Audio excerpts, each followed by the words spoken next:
ทานผู้ชมที่เคารพนับตั้งแต่สมัยต่อสู่กูซาดญาติเอาเอกราชสองชาติลาวเวียดนามได้ห่วมทุกข์ห่วมสุขและผูกพันกันมาอย่างสนิทแน่นสายพัวพันนี้บ่ได้เป็นเพียงแต่สายพัวพันทางการทูตแต่เป็นสายพัวพันอันสนิทแน่นด้วยเลือดเนื้อน้ำใจการเสียสละอันแห่งกล้าเป็นสายพัวพันแบบมิตรสหายที่ซื่อสัตย์บริสุทธิ์การพัฒนาของสาธารณรัฐประชาธิปไตยประชาชนลาวยามใดกติพันกับสายพัวพันหัวมือฮอบด้านกับเพื่อนสหายเวียดนามติดตามได้จากรายงาน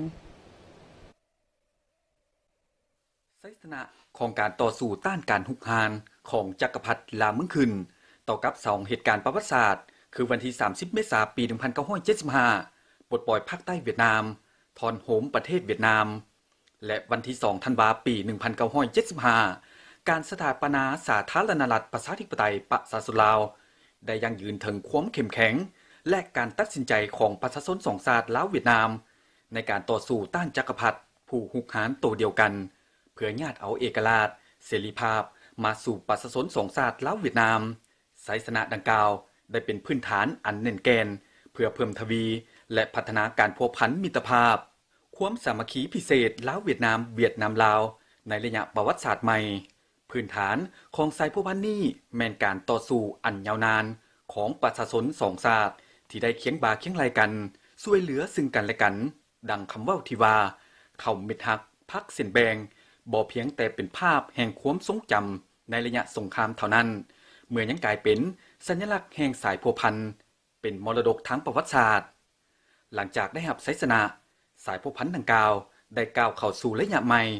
โดยการเซ็นสัญญามิตรภาพและการร่วมมือรอบด้านในปี1977มาฮอดปัจจุบันการร่วมมือทางด้านการเมืองแม่นดำเนินไปอย่างปกติผ่านกลไกการพบปะระดับสูงสุดของพรรคและรัฐบาลเพื่อแลกเปลี่ยนบทเรียนและสืบต่อให้การสนับสนุนซึ่งกันและกันในเวทีสากลนอกจากการร่วมมือทางด้านการเมืองแล้วการร่วมมือทางด้านเศรษฐกิจก็เป็นเสาค้ำที่สำคัญ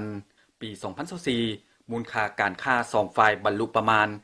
2.25 ตื้อดอลลาร์สหรัฐเฉพาะ10เดือนต้นปี2025มูลค่าการค้า2ฝ่ายบรรลุถึง 2.56 ตื้อดอลลาร์สหรัฐเพิ่มขึ้น50ส่วนห้อยเมื่อเทียบใส่ระยะเดียวกัน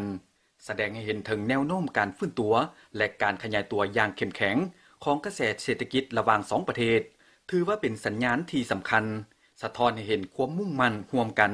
ในการสุกยูเป้าหมายการยกระดับมูลค่าการค้าให้บรรลุ5ตื้อดอลลาร์สหรัฐในซุมปีต่อหน้าและเป็น10ตื้อดอลลาร์สหรัฐในปี2030เคียงคู่กันนั้นกิจกรรมแลกเปลี่ยนด้านวัฒนธรรมกีฬาและเยาวชนยังคงได้รับการขยายตัวอย่างต่อเนื่องกลายเป็นขัวมิตรภาพอันยืนยงที่เสื่อมโยงสองชาติให้แน่นแฟ้นยิ่งขึ้นโดยตอบสนองคำเชิญของสหายท้องลุ้นศรีสุริตเลขาธิการใหญ่ประธานประเทศแห่งสาธารณรัฐประชาธิปไตยประชาชนลาวสหายโตลมเลขาธิการใหญ่คณะบริหารงานศูนย์กลางพรรคคอมมิวนิสต์เวียดนามพร้อมด้วยภรรยาและคณะผู้แทนขั้นสูงของพรรครัฐบาลแห่งสาธารณรัฐสังคมนิยมเวียดนามได้เยี่ยมยามรัฐกิจสาธารณรัฐประชาธิปไตยประชาชนลาวเข้าร่วมพิธีเฉลิมฉลองวันชาติครบรอบ50ปีและเป็นประธานร่วมกองประชุมพบปะประจำปี2026ระหว่าง2กลุ่มการเมืองพรรคประชาชนปฏิวัติลาวและพรรคคอมมิวนิสต์เวียดนามสองฝ่ายเห็นดีเป็นเอกภาพยกระดับสายพัวพันลาวเวียดนามให้เลิกเซิงและขึ้นสู่ระดับใหม่คือมิตรภาพอันยิ่งใหญ่